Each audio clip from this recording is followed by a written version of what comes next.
Welcome to Love and Murder. I'm Share. I'll be joined by host Ky. In tonight's episode, it's the case of the creepy skull. And it's not Halloween.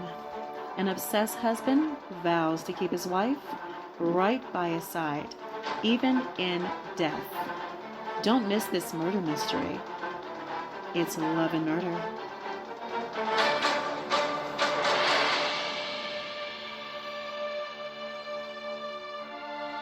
Good evening, everyone. I think it caught that good evening because it just said, after I said good, like in the middle of saying good, it started counting down. So let's try this again. Good evening, everyone. Welcome to a new episode of Love and Murder. I'm your host, Ky, along with my co-host, Char. And as you'll hear in the intro, it's going to be backwards. Tonight we are actually doing something a little bit different, where we're going to be talking about an unsolved murder.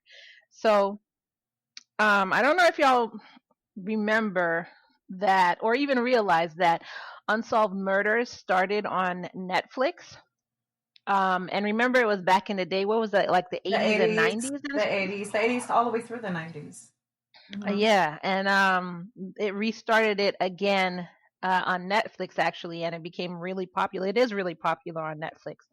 So this episode that we're going to be talking about comes from Unsolved Murders, and I know that we usually just find a news story and then Char basically talks about the story and what happened and everything like that. But today we're going to do something different. We watched this episode of Unsolved Mysteries, and we're just going to talk about it. We're going to tell you about the story, and we're going to talk about it. So, because this episode is really, really crazy. So kind of creepy, if you can say that. It is kind of creepy, but we'll get into that. But I just wanted to talk about this episode because there's some things that I just couldn't believe about it. And as the title says, it's unsolved, so it still hasn't been solved as to what happened to this person. But we'll get into that. So this podcast is Love and Murder, where we discuss relationships, marriage, whatever, gone completely wrong. And when I say completely wrong, I mean instead of leaving you, dumping you, or whatever, they literally dump you, like in a 6-foot grave or something like exactly. that. So, crazy. Horrible. So that's what our podcast is about. So we come out every Thursday, around in the evenings. We don't really give a time, but every Thursdays, every week on Thursday. And you can check us out on Stitcher. You can check us out on Apple Podcasts. And we were just picked up by iHeartRadio. Yes. Yay, we were. Yay, again. It's like a family at this point. So you can check us out there. You could also follow us on social media on Facebook. We're facebook.com/relationship crime, or on Instagram you'll find us at Love Murder Podcast. Also, if you want to be just a great person, a producer of our show, and hear your name in the ending credits, or you want to have access to bonus episodes such as a story about a brother biting his brother's penis off, or hearing Char's crazy life stories, or hearing like advice to our relationship questions that we get, then visit us on patreon.com/love and murder and become a subscriber of $5 and above. But if $5 is too much for you, because I understand we're in the middle of a pandemic and about to go into recession, and Trump and Biden and everybody and their mom, I understand that, and us little people are just getting stepped on, basically.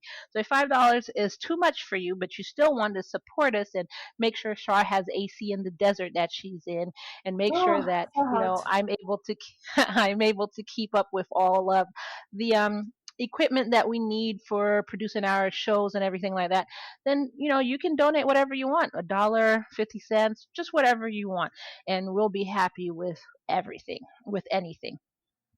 So appreciate it. yeah, definitely. So without further ado, let's get into some Love and Murder, Char. So let's do that. And don't forget, I actually did manage to still give us a title this week, although we're going to be doing this together for fun, but we still do have a title. You'll Why do you never feel believe evil about that? because it's so weird. So, do you want to hear it? It's so weird to me, but it's what Yeah, it what is is. it? Okay, we're gonna title this episode. I don't know why I'm laughing because it's so serious and sad, right? But yeah, so we're gonna title it "In Death Do We Not Part?" The creepy skull. Boom. What do you think? I think I would just stop in death do we not part. That's good. Okay. It's like I have an extension of. Oh, it seems like every week with whatever the title is, I have like a extension hint or something like a hint. But yeah, in death do we not part. That's the opposite of what the vows that you take, isn't it? And I just want to say, just if you go based on the title, y'all, you can hear just how crazy this story is already. Yeah, yeah, So absolutely. I also wanted to say now, so the title of the show, as Shar just told y'all, and you heard us brainstorming on our show. The title of the show is "In Death Do We Not Part." Now, like I said, this is Netflix Unsolved Mysteries, and it's actually episode 2. Number two, that's right. It just started. It was the very second one. Yeah. Yeah, so season 1, or they call it volume. Hmm. Volume 1, episode 2. What was the episode? Oh, that's what it was called. So yeah, volume 1, episode 2, Yeah. and it was named 13 minutes. So Yeah. definitely check that out. I'll actually post the link to like the Netflix show, I guess, on our Facebook at facebook.com/relationship crime. So I'll post it there so it'll be easy for you to get to it. But yeah, so this is based, and again, this is a this is a different format that we do. I know y'all are used to Shar going into the story or whatever, but just bear with us. Just hang tight. You're We're gonna just be going to give happy it about a the shot, story. see what kind of, well, we have great interaction in general, Kai. I mean, I think our camaraderie is amazing. Other people tend to like our banter. But yeah, it'll be fun to see what I think will be fun to see what your take is on it and look what I gathered from the movie itself or from the information and the story, just to see how two people, you know, viewed it and how you processed it. So you might have some information that I don't have, and I might have some tidbits that that you hadn't quite discovered. So we'll just kind of see what happens and roll with the punches. Ready to go? Yeah, let's just do it. Okay. All Yeah, right, let's go for it. so this is a story. This is a story all about how my life got. Sorry, I'm sorry. I'm sorry. Upside down. First Prince So of this is Bel Air. And you had a flashback. You just gave away your age. Oh my God, no. Now they're like, what? She's what? A what? A what? it was Okay. only the 90s. That's not too far away. Good It lord. was the early 90s. Plus, it could have been that I'm 20, but my mom liked to watch replays, so I grew up watching the replays. So you don't know. You Or don't your know. grandma could have watched the reruns. Yeah, okay, got it. On TV Land. Oh, is it Oh on my TV God. Land already? Yes. No, now Mm, watching them now on TV Land. Yeah. that's what I said. Is it on TV Land already? Oh, I was kidding. Yeah, I thought it was a joke. No, Oh, I because don't I was know. about to say, good lord, I'm old.